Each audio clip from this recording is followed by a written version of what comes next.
I'm Steve Sarmento, and this is Three of a Kind.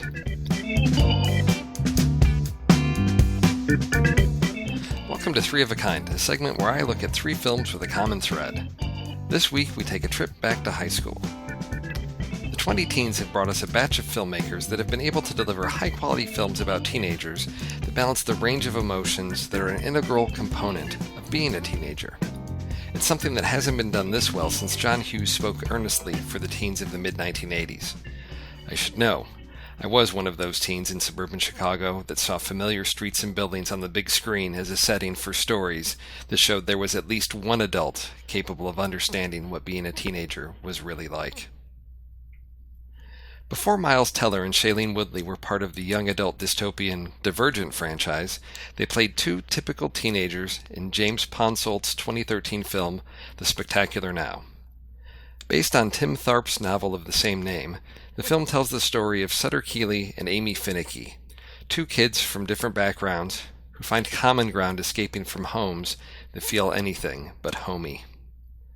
As Sutter, the alcoholic all-around life of the party, Teller effectively shows the balancing act between being the clown that everyone loves to laugh with and the loser that you feel sorry for. When he encounters Aimee after waking on her lawn after a night of partying, we hope that she is the one that will be able to help Sutter rise out of his rut. Despite Aimee's ambitions to graduate, move out of their small town, and go on to college, she finds herself pulled down into Sutter's alcoholic rut. The film has its lighter moments, verging on a teen romantic comedy. It's in this balance between the weight of an unknown future and the lightness of a world of possibilities before them that Teller and Woodley shine.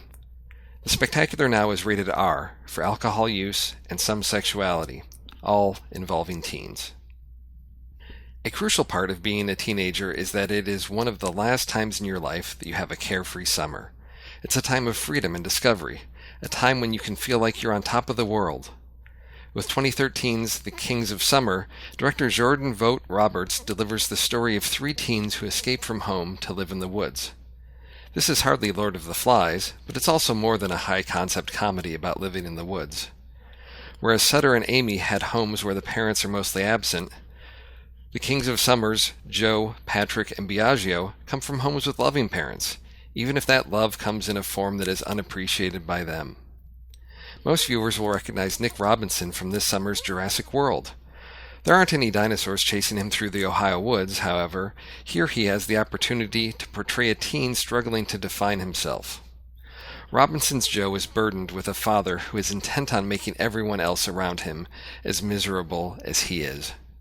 After a family game of Monopoly goes catastrophically wrong, Joe leaves home and with the help of his friends Patrick and Biaggio builds a small home in the middle of a nearby forest. The story by Chris Gaeta focuses more on the dynamic between Joe and Patrick, which is further complicated by a girl, which creates the tension that drives the last half of the film. Their enigmatic third wheel, Biaggio, is the source of many of the film's funnier and lighter moments. In this story, the parents have a much larger role than in The Spectacular Now. Nick Offerman brings his characteristic deadpan to his portrayal of Joe's dad, Frank, a man who is hurting from the loss of his wife and only makes his kids miserable every time he is with them. As the Keenans, Megan Mullally and Mark Evan Jackson give us two parents that are so irksome that it causes their son Patrick to break out in hives. The arcs each of these families take through the course of the film will give teens and their parents something to laugh about and reflect on. The Kings of Summer is rated R for language and some teen drinking. One of my top films of 2015 is the brilliant Me and Earl and the Dying Girl. Adapted by Jesse Andrews from his novel, this story follows the senior year of Greg, played by Thomas Mann, a teen who has found the secret to surviving high school is to not stand out and attract attention to yourself. When his mother guilts him into paying a visit, as a favor, to Rachel, who has recently been diagnosed with cancer, Greg is faced with the challenge of engaging with another person on a deeper level than he is used to. As Rachel, Olivia Cooke has an irresistible charm that draws Greg and the audience into a relationship that appears doomed from the start. Rachel soon meets Greg's co-worker and fellow filmmaker Earl. The two of them create intentionally bad remakes of classic films with hilarious pun-filled titles, such as A Sockwork Orange, which is a Clockwork Orange remake using sock puppets. Unlike Greg, Earl connects with people and understands that Rachel doesn't want or need pity, she needs to feel normal. R.J. Cyler's performance as Earl is a standout in this film, and I look forward to seeing this young actor develop into a star. The cast is rounded out with Nick Offerman and Connie Britton as Greg's parents, Molly Shannon as Rachel's mother, and John Bernthal as the high school history teacher that lets Greg and Earl use his office as a refuge from the social battleground environment of the cafeteria. I won't spoil the ending, but as with the two previous films, this one balances drama and comedy, seriousness and lightness in a way that engages and entertains. Known mostly for his work in television on Glee and American Horror Story, director Alfonso Gomez-Rejon has delivered a soon-to-be classic teen film. Me and Earl and the Dying Girl is rated PG-13 for sexual content, drug material, language, and some thematic elements. These three films have honored teenagers by handling the conflicts they face with respect, rather than as a poorly executed lightweight comedy with a happy ending and everything wrapped up neatly by the end. Instead, these stories give deserved weight to the emotional roller coaster that is a defining characteristic of the life of any teenager.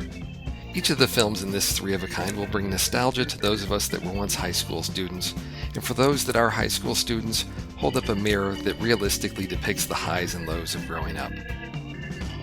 For the next reel, this is Steve Sarmento. Our next three of a kind? Guardians. Animal, mythical, and galactic.